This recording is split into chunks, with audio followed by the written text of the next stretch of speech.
Coucou tout le monde, je vous retrouve pour un bilan des 3 mois parce qu'aujourd'hui, jour pour jour, ça fait 3 mois que j'ai quitté le territoire français pour venir ici en Australie, à Melbourne.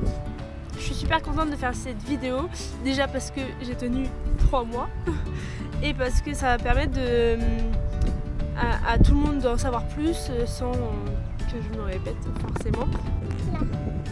J'ai fait un système pour filmer, c'est high-tech.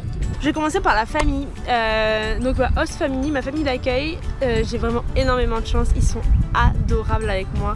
Ils m'aident beaucoup à m'intégrer, ils essayent de me mettre au maximum à l'aise. Je parle énormément avec eux, de toute façon je leur laisse pas le choix parce que je veux améliorer mon anglais, donc je parle tout le temps même si ça veut rien dire. Ma host mum, elle est juste adorable. Dès que je vais quelque part, elle s'inquiète pour moi, elle demande le nom des personnes avec qui je vais. Si je vais en babysitting, elle demande le numéro de la personne. Enfin, elle est adorable avec moi. Donc avec les enfants, ça va très bien aussi. Je les adore, enfin même si des fois j'ai envie de les claquer. Mais ils sont trop mignons, la petite elle a des yeux bleus mais j'ai envie de la croquer. Enfin bref, après c'est sûr qu'il y a une difficulté de vivre avec des personnes que je connaissais pas du tout il y a 3 mois. Puis je suis dans leur intimité, je suis là tous les jours avec eux, je fais tout avec eux, enfin la plupart des choses je le fais avec eux. Je rentre vraiment dans leur intimité, donc je comprends que c'est pas facile, enfin c'est facile pour eux parce qu'ils ne montrent pas de gêne, mais pour moi c'est pas vraiment évident parce que j'ai l'impression de m'imposer tout le temps. Des fois c'est compliqué puisque en fait t'es tous les jours au boulot. Voilà, t'es tous les jours au boulot, donc tu fais partie de la famille complètement. Mais voilà, après, putain de mouche. Pour parler du travail, donc je travaille 36 heures environ par semaine, mais je travaille plus que ça. Je fais 2 grosses journées par semaine de 12 heures, donc 6h30, 6h30 du soir. 3 journées où je travaille 4 heures. Et ça se passe, les grosses journées, au début ça a été très compliqué puisque je savais pas comment trop m'y prendre. Je pensais que ça allait être super simple, fille au père, peace and love, rien à voir, c'est pas ça du tout. Enfin, c'est épuisant, c'est crevant quand les lundis et jeudis, quand je les ai toute la journée, mais je suis exténuée à la fin parce qu'ils m'ont mis KO. C'est des petits en bas âge en plus, donc faut tout le temps être là, tout le temps actif, tout le temps ils demandent beaucoup d'attention.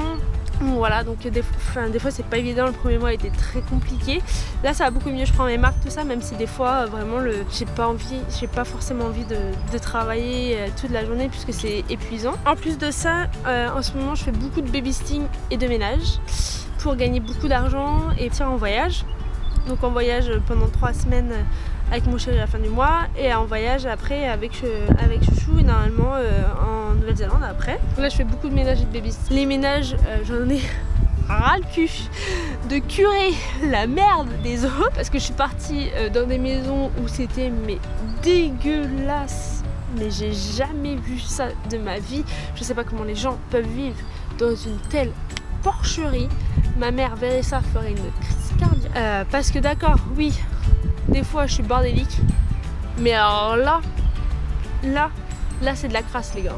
Là c'est de la crasse. J'ai vu des maisons, mais horribles. Bref, ça me permet d'avoir de la thune, je dis rien, je nettoie, j'ai de la thune, comme ça c'est très bien. C'est pour ça qu'il n'y a plus trop de vlogs parce que je sors plus, j'économise au maximum d'argent pour en profiter lors de mes voyages. C'est beaucoup de changements, tout change, la mentalité des gens change, la culture change, rien à voir. On rencontre de nouvelles personnes, tout change, tout change. Après, il y a beaucoup de positifs.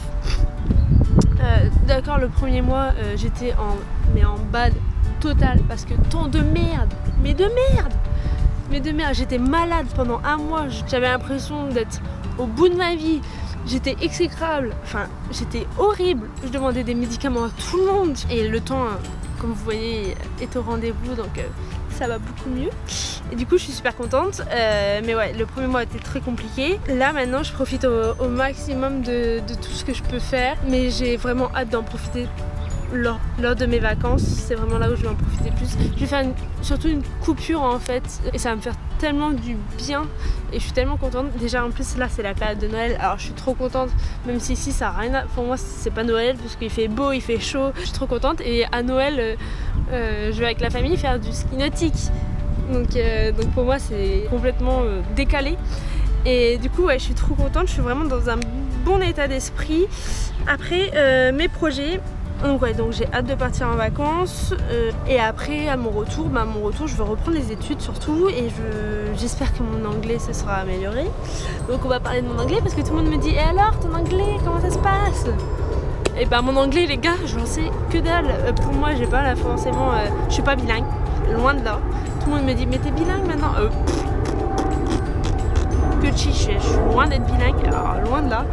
Je suis juste, je pense que j'ai une meilleure compréhension des choses. Ma famille me dit que je me suis améliorée, que ça va mieux, tout ça. Donc je pense que je comprends beaucoup mieux les choses, que je prends plus mon temps, tout ça. Après, à niveau grammaire, les gars, et je rame toujours autant. Mais bon, de toute façon, il peut toujours y avoir que du plus. Je fais des cours d'anglais qui m'aident beaucoup. Je parle en ce moment pas du tout français en ce moment, si sauf au téléphone avec ma famille ou avec mon chéri ou avec mes amis. Mais sinon, je parle pas français du tout ici. Je suis vraiment dans un bon état d'esprit, je suis super contente d'être ici, ça me fait vraiment du bien. Là il fait beau en plus, donc c'est cool. Et là je suis motivée à bloc parce que ça va être Noël et que mon chéri arrive. Et après ça va passer tellement vite parce que je pars une semaine en vacances avec ma famille et après il me reste un mois et c'est fini quoi. Donc je veux vraiment en profiter au maximum et je suis super contente et je vous fais plein de gros bisous et je vous dis à très bientôt.